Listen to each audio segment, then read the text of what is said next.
പരിശുദ്ധ പരമദിവ്യകാരുണ്യേശോയ്ക്ക് എന്നേരവും ആരാധനയും സ്തുതിയും പുകഴ്ചയും ഉണ്ടായിരിക്കട്ടെ. ഇന്ന് ജൂൺ മാസം 16-ാം തീയതി ചൊവ്വാഴ്ച, വിശുദ്ധ അന്തോണീസിന്റെ മാധ്യസ്ഥം നമുക്ക് പ്രാർത്ഥിക്കാം. പുതിയ പ്രഭാതത്തിലേക്ക് നമ്മെ ഉണർത്തുന്ന നല്ല തമ്പുരാന് നന്ദി പറയാം. കഴിഞ്ഞ രാത്രി മരണം മൂലം വേർപെട്ടു പോയ എല്ലാവരുടെയും ആത്മശാന്തിക്ക് വേണ്ടി പ്രാർത്ഥിക്കാം.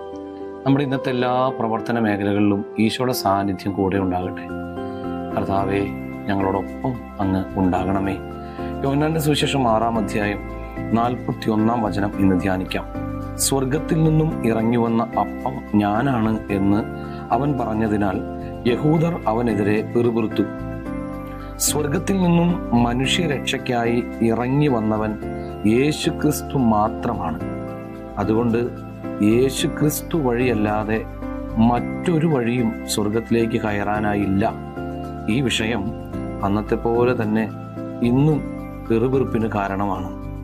കർത്താവിനേക്കാൾ കൂടുതൽ വിശുദ്ധന്മാർക്കും ധ്യാനഗുരുക്കന്മാർക്കുമൊക്കെ പ്രാധാന്യം കൊടുക്കുന്ന ഒരു കാലഘട്ടത്തിലാണ് നാം ഇന്ന് ജീവിക്കുന്നത്. ഓർക്കുക, അവരെല്ലാം പ്രധാന വഴിയായ ക്രിസ്തുവിലേക്ക് നമ്മെ എളുപ്പത്തിലെത്തിക്കുന്ന കൈവഴികൾ മാത്രമാണ്.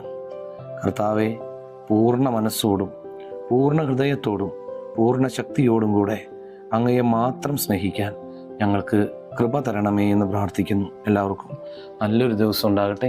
നമ്മുടെ കർത്താവ് ഈശോ മിശിഹായുടെ കൃപയും പിതാവായ ദൈവത്തിൻ്റെ സ്നേഹവും പരിശുദ്ധാത്മാവിൻ്റെ സഹവാസം ഉണ്ടാകട്ടെ, ഇപ്പോഴും എപ്പോഴും എന്നേക്കും. ആമേൻ.